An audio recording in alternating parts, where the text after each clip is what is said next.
Broadway ਤੁਹਾਡੇ विदेश जाने ਦੇ ਸੁਪਨਿਆਂ ਨੂੰ ਦੇਵੇਗਾ ਹਕੀਕਤ ਦੀ ਉਡਾਨ। नमस्कार दोस्तों, मैं अमरजीत ब्रॉडवे इमिग्रेशन सर्विसेज से लगातार कोशिश इस चैनल के जरिए यूके स्टडी वीज़ा को लेके हर लेटेस्ट इंपॉर्टेंट अपडेट आपसे शेयर करते रहे। यूके से अक्सर बीच बीच में कुछ ना कुछ बुरी खबरें आती रहती हैं, जिसमें और एक एडिशन हो गया है। एक वहाँ पर ग्रुप है जिसे रेड वॉल एमपीज कहा जाता है।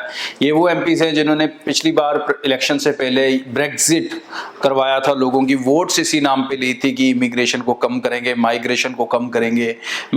सबसे पहले ब्रेक्जिट इन्होंने करवा दिया, लेकिन उसके बाद ये सारा कुछ उल्टा हो गया और बहुत सारी माइग्रेशन उसके बाद भी यूके में चल रही है।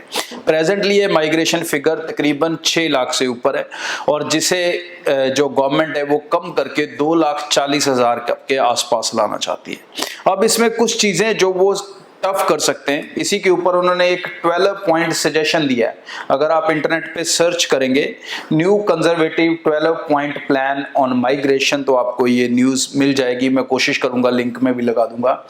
अब इसके अंदर उन्होंने तकरीबन 12 पॉइंट्स प्राइम मिनिस्टर को सजेस्ट किए हैं जिस तरीके से वो इमिग्रेशन को कम कर सकते हैं। अब इनमें से मैं पहले ही बता दूं कि ये इम्प्लीमेंट नहीं हो रहे, ये रूल नहीं बना है, ये कुछ लोगों का सजेशन है, क्योंकि इनको भी अपनी वोट्स लेनी है, इनको भी यूके में आने वाले इलेक्शंस जीतने हैं, तो कहीं ना कहीं थोड़ी सी स्टिफनेस एक बार तो जरूर आएगी, जिसे लेके ऑलरेडी पहले ही स्पाउस वीजा को लेके डिक्लेयर हो चुका है। अब जो दूसरा इनका मेजर टारगेट बन गया है वो है केयर वर्क, क्योंकि यहाँ से लोग बहुत सारे केयर वर्क के अंदर जा रहे हैं और वो केयर वर्क की जो रिक्रूटमेंट है वो उसे कम करना चाहते हैं। अब इसमें एक गुड न्यूज भी और एक बैड न्यूज भी है। गुड ये है कि वो उनका ये प्लान है कि अगर हम केयर वर्क की सैलरीज को बढ़ा देंगे तो जो लोकल लोग हैं वो इस जॉब को प्रेफर करने लगेंगे दूसरी जॉब्स के कंपैरेटिवली। जो इन्होंने सजेस्ट किया है कि तकरीबन उसकी जो सैलरी अभी 11 पाउंड के आसपास रहती है उसे बढ़ाकर 15 पाउंड या उससे ज्यादा कर दिया जाए। उससे क्या होगा कि जो लोकल जॉब्स नॉर्मल लोग करते हैं वो उसकी जगह केयर वर्क को प्रेफर करने लगेंगे और केयर वर्क के अंदर फिर माइग्रेंट्स को नहीं बुलाना पड़ेगा। So that is the one plan they suggested. तो इसमें ये नहीं मैं कहता सैलरीज कितनी बढ़ेंगी कितनी नहीं बढ़ेंगी, लेकिन माइग्रेशन जो वर्क परमिट को लेके है वो आने वाले दिनों में कम हो सकती है। तो इस चीज का तो आप ध्यान दे सकते हो। ये तो उनके पॉइंट में अब आ चुकी है ये सेकंड कैटेगरी आफ्टर डिपेंडेंट। ये सेकंड एक्शन उनका हो सकता है मेजर वाला, आने वाले 3-4 महीने में शायद वो इंप्लीमेंट कर दें जनवरी के आसपास इस चीज को भी। सेकंड उन्होंने जो सजेस्ट किया है उन्होंने बहुत डेंजरस कुछ सजेशंस दिए हैं, जिसके उन्होंने ये भी कहा है कि अगर माइग्रेशन को कम करना है तो PSW को बंद कर दो, उससे 50,000 लोग कम हो जाएंगे। उन्होंने ये भी कहा है कि हम जो हेल्थ केयर चार्जेस जाते हैं अभी तकरीबन 450-500 पाउंड, उसको बढ़ा के 2,000 पाउंड कर दिया जाए पर ईयर। तो मतलब ना बुलाने वाली बात है स्टूडेंट को इसके अंदर। तो ये ऐसे पॉइंट्स तो शायद प्रैक्टिकली पॉसिबल नहीं है कि गवर्नमेंट ऐसा कुछ कर पाए।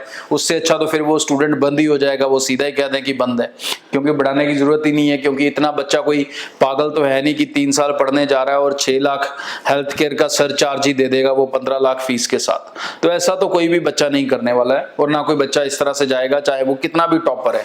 उसके पास और बहुत सारी ऑप्शंस हैं, वो कनाडा जा सकता है, ऑस्ट्रेलिया जा सकता है, US आज की डेट में सक्सेस रेट इतना दे रहा है।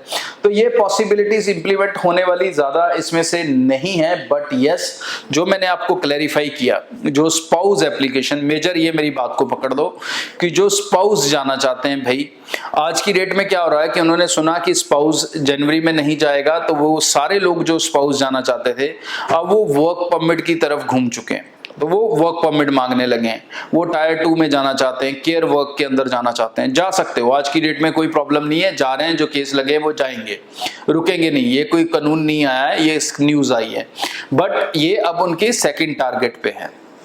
तो इसके अंदर जो लोग पहले से बहुत ज्यादा पैसा एजेंट को दे देते हैं वो थोड़ा सिक्योर्ड हो जाएं, क्योंकि जब भी ये चीज अगर बंद हुई तो वो पैसा वापस आने में जान निकल जाएगी। सोच समझकर अपना पैसा सेफ एजेंट के पास इन्वेस्ट करें, क्योंकि बहुत सारे एजेंट ऐसे हैं जो वर्क परमिट पे नाम पे 15-15, 20-20 लाख लोगों से ले रहे हैं। तो भाई उस चीज को लेके बहुत ज्यादा सिक्योर्ड हो जाओ। सेकेंडली हो सकता है कुछ आने वाले दिनों में इसके अंदर इंटरव्यूज भी आ जाएं, आपसे एयरपोर्ट पे पूछगिछ भी हो, तो टायर 2 में आप विदाउट आइल्स तो जा सकते हो, विदाउट पीटी तो जा सकते हो, लेकिन मेक श्योर कि आपके पास इंग्लिश हो, आप बातचीत कर पाओ एयरपोर्ट पॉइंट पे जब इमिग्रेशन आपको क्लियर करनी है।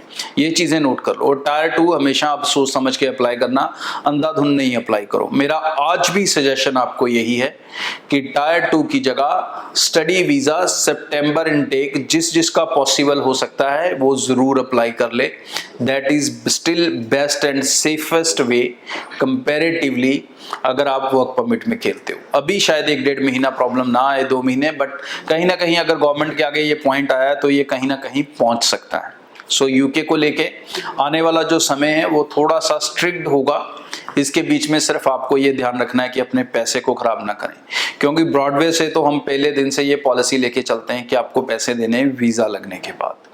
तो कई एजेंट्स या बहुत से एजेंट ऐसा नहीं करते हैं जो आपके पैसे को रिस्क पे लगा देते हैं। तो मेरी विनती है अप्लाई कहीं से भी करें, लेकिन इस इनटेक के बाद मतलब सितंबर तो इट्स गोइंग फाइन, इसमें अभी रातों रात कोई कानून नहीं बनने वाला, बट जो नेक्स्ट सेशन इनका बैठेगा पार्लियामेंट का तकरीबन नवंबर-दिसंबर के आसपास, तो उस टाइम के बाद जो भी रूल्स बनेंगे फिर उसके अकॉर्डिंग चीज़ें चलेंगी। तो अगर आप जैन इनटेक के लिए खेल रहे हो या नवंबर-दिसंबर में अपने वर्क परमिट के लिए अप्लाई करोगे तो भाई थोड़ा अलर्ट होकर करना। आगे इस चैनल के जरिए जो भी डेवलपमेंट इस चीज़ों को लेके होंगी वो मैं आपसे अपडेट करता रहूँगा। स्टडी वीज़ा वालों को मेरी विनती है भाई कि बहुत सारे बच्चे अभी फीसिस पे नहीं कर रहे, वो सोच रहे हैं हम वर्क परमिट कर लें। ये गलती मत करना, आप स्टडी वीज़ा पे ही जाओ, क्योंकि स्टडी वीज़ा पे वहाँ पर जाकर आपको बहुत सारी कैटेगरीज में वर्क परमिट लेने की ऑप्शन होगी। और यहाँ से अप्लाई करते हो तो ज़्यादातर आप टायर 2 केयर वर्क में जा रहे हो, और ये ना हो कि कल को कोई केयर वर्क पे रिस्ट्रिक्शन आए और आपको कोई प्रॉब्लम हो जाए। सो जस्ट बी सेफ और वहाँ पर जाके चीज़ों को बेहतर समझें। गवर्नमेंट आपको 3 साल का समय देगी जो बच्चे भी वीज़ा लेंगे और जो ले जाएंगे। स्टडी वीज़ा 1 साल का अगर मास्टर्स के लिए जाते हो, 2 साल का PSW, क्योंकि ये कभी भी बंद होगा तो नए बच्चों के लिए होगा, जो बच्चे ऑलरेडी वहाँ पर हैं उनके लिए नहीं होगा। सो डोंट वरी कि PSW इतनी जल्दी अफेक्ट होने वाला है, बट उसमें आपको सोच समझ कर डिसीजन लेने का टाइम मिलेगा और अपने पैसे कमाकर आप वो डिसीजन ले सकोगे और सस्ते में ले सकोगे। यहाँ से अपनी स्टडी वीज़ा की जो बच्चे अभी भी फीसिस पे करने में कंफ्यूज्ड हैं, डाउटफुल है, वो अपनी ऑफर लेटर्स का फीसिस पे करें और जल्दी से अपने केसेस को प्रोसीड कर लें। आज के लिए इतना। चैनल को सब्सक्राइब करना ना भूलें और thank you very much for making this channel for 1 lakh subscriber. Thank you. Broadway ਤੁਹਾਡੇ ਵਿਦੇਸ਼ ਜਾਣ ਦੇ ਸੁਪਨਿਆਂ ਨੂੰ ਦੇਵੇਗਾ ਹਕੀਕਤ ਦੀ ਉਡਾਨ।